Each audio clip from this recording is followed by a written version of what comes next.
Hello friends, it's Luke here from 13 Motorsports, and you're watching another episode of Boot to Bonnet. You saw the Mark IV Supra, we're going back in time, and this is the Mark III.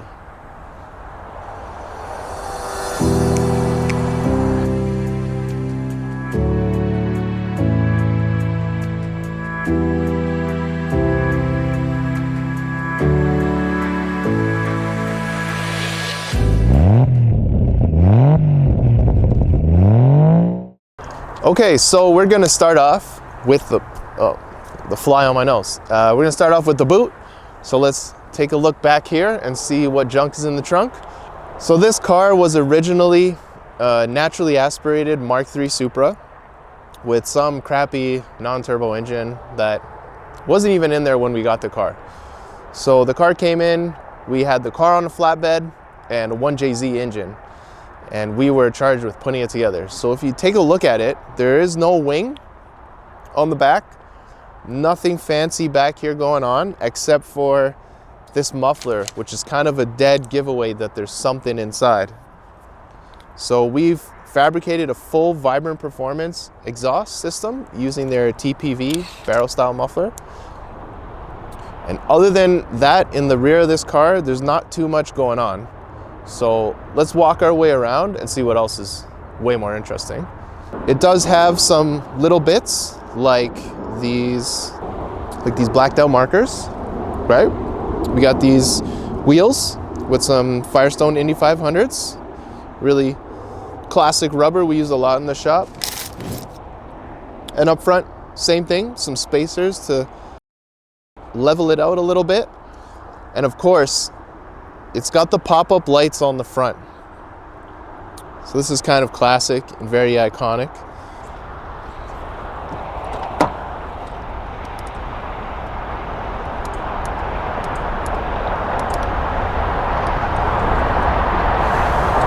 Okay, so now let's take a look at what's under the hood, because that's where all the magic happens. If you're not seated, take a seat, because we're about to unveil the 1JZ in all its glory.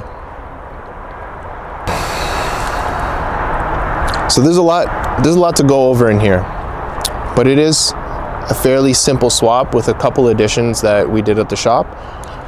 One of them being the upgraded turbocharger. It has a turbo with upgraded internals from Turbo Parts Canada, and the car makes 370 wheel horsepower. So it's a pretty good setup, has a really good mid-range and still pulls up top. And like I was saying earlier, we got the motor on the flatbed and we needed to do a lot of work to get it installed in the car, including a front sump conversion. We did the timing belt, all the accessories. We also installed a Haltech Elite ECU system on this, and we converted it to a coil on plug setup. Getting rid of all the old wasted spark stuff. We got rid of the traction control that's in the throttle body, converted it to cable, and also used a lot of Vibrant Performance bits to do the intercooler and intercooler piping. We added in an additional fuse box so that we could control some of the accessories that the Haltech is using. And also there is electronic boost control. A couple little things we did was remount the power steering setup back over here, just because the engine that was in here, the power steering was on this side, but the JZs have them on the other side, so we had to mount that on the side there. We upgraded the radiator with a Koyo Rad Cusco high pressure cap and built a nice dual fan shroud in the shop. We also relocated the overflow bottle to the front here, which is another part that we fabricated at the shop. One of the things that this car needed too was a dual catch can setup, so we have the Radium dual catch cans in there. I think the last piece of the puzzle for us is to get the air conditioning working. So that'll be something maybe we tackle next summer. So initially the car came back to us, not so we could do this episode, but so that we could replace the transmission. After doing the second revision on the tune, where we put some bigger fuel injectors in it upgraded the fuel system, and we were able to make almost 400 wheel horsepower, it very quickly stripped the third gear off of the transmission, like completely gone. So we got it back, and we decided, instead of rebuilding the transmission that was in there, it was a better idea to just swap one in. So we got an E46 transmission and bought an adapter kit, and then kind of figured out the rest, because it wasn't as simple as I thought it was going to be, right? It was quite a bit of work, including massaging the tunnel to fit the transmission in, making some custom lines, figuring out a custom clutch setup. The shifter assembly wouldn't work, so we had to get an IRP chassis mount shifter, modify the linkage, modify the car. All in all, it was a ton of work. What was supposed to be kind of a kit ended up being just an adapter plate, and we figured out the rest with our talented team at 13. So one of the trickiest things to do was to get the drive shaft to mate up, as well as getting the transmission mount sorted, which worked out really well, and the car is driving terrific. Okay, sorry to interrupt your video experience, but we're gonna take a look at the inner workings of our transmission swap here. So let's take a good look. So this is the BMW transmission that we've been talking about for so long, the E46 5-speed transmission, and it has an adapter plate, and that's pretty much all that we got with this kit. So what we ended up fabricating is this transmission mount here. So it's essentially some DOM steel, some plate, and some mounts that use the factory BMW rubber mounts. And we actually incorporated the hanger for the exhaust because it's no longer there. And then up here you'll see the drive shaft that we customized. So this section here is the BMW drive shaft, and then the rear section is actually from the Supra, maintaining the hanger bracket that it comes with. And if you look way up here, you can see the shifter. So this is the factory BMW linkage that we cut and modified to fit the chassis mounted shifter. And we also made a panel in here to kind of close off the opening so that you don't get all those fumes and noise coming from underneath the car.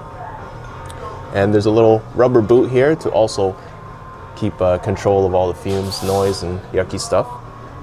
And we had mentioned the exhaust system for the car, so while we're under there, we could take a look at that too. So it is a full straight pipe exhaust, utilizing a bunch of components from Vibrant Performance, including their flex pipe, some V-bands, tubing, bends. It does have a catalytic converter. It also has a bottle style resonator. And finally, at the back, there's one of the Vibrant TPV mufflers, which is my favorite to use on this engine. So what we did here, again, is the BMW drive shaft in the front, the Supra one in the rear, and then there's actually a sleeve inside here to make up the size difference between the two, and that sleeve was welded to one of the two shafts, like I think this one first, and then we did a final pass with the TIG welder. Actually, it was about 3 passes with the TIG welder to get it all bonded up nice and solid. And this drive shaft, we actually tacked it on the lathe and put a dial indicator here and zeroed out the whole thing, so it's perfectly true. And there are no weights on the section we made, but we had to rebalance the rear section that came factory from Toyota. So that's just a testament to the quality and engineering that we put into everything that we do, and hopefully our customers appreciate it as much as we like it. You might notice there's a little green strut mount right here, and this is the top mount for the TN Flex Z coilovers that are fitted on this car. So this is mostly a street car, and the customer was looking for something with a little bit of compliance, but still the adjustability and a little bit more sporty feel. So in that case, the TN's perfect for this. It's not like a track-oriented coilover, but it's definitely something that you can ride on the street, get that stance you want, and still replace the shocks that would be, 35 years old on this car. So saying that, let's take a little look at the interior before we go for a test drive. All right, so inside this classic burgundy interior, it has a lot of nice driver-oriented features going on here. So this car comes with voltage, oil pressure gauges installed, and we added a few here, including an AEM boost gauge, AEM oil pressure, and AM AFR gauge, which is also hooked up to the Haltech system. The Haltech is tucked away underneath the dash here, so you can't even see it, but it is available and nicely hidden from everyone else. And one of the cool things that we ended up installing was this IRP short shifter. So initially I got one of these for the GR86 because it just makes the shifting a lot more predictable, being mounted to the chassis instead of the transmission. So this shifter is actually quite a shorter throw than what was originally in here, as well as being somewhat adjustable, having a reverse lockout, and the fact that it doesn't move under high-low driving. The shifter is going to stay in the same spot so that when you go to pull a gear, you know, it's not moving around with the transmission like the typical shifter. Another key thing we had to do with this car is get the speedometer working. So we actually have a GPS unit here that picks up the vehicle speed, converts it to a signal that drives a motor to operate the speedo inside. So it basically works like factory. So I think about now we should take the car for a drive and see how this thing actually operates.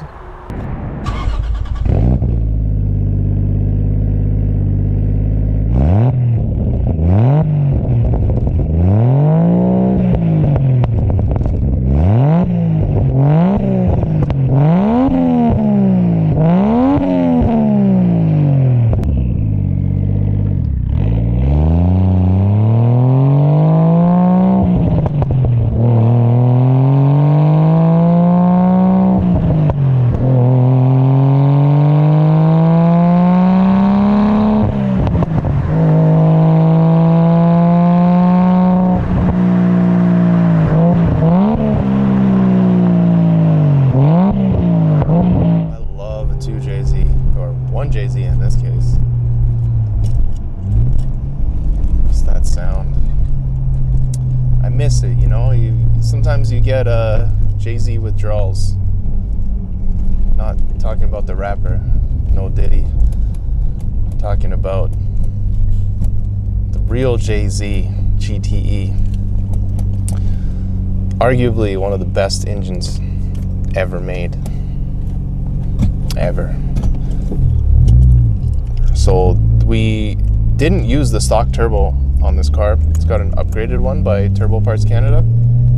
It's like a billet, compressor wheel, and whatever trickery they're doing inside. And the car made, I want to say 370 wheel. The car's pretty heavy. I don't know what these things weigh, but we can fact check that. But it feels a little bulky.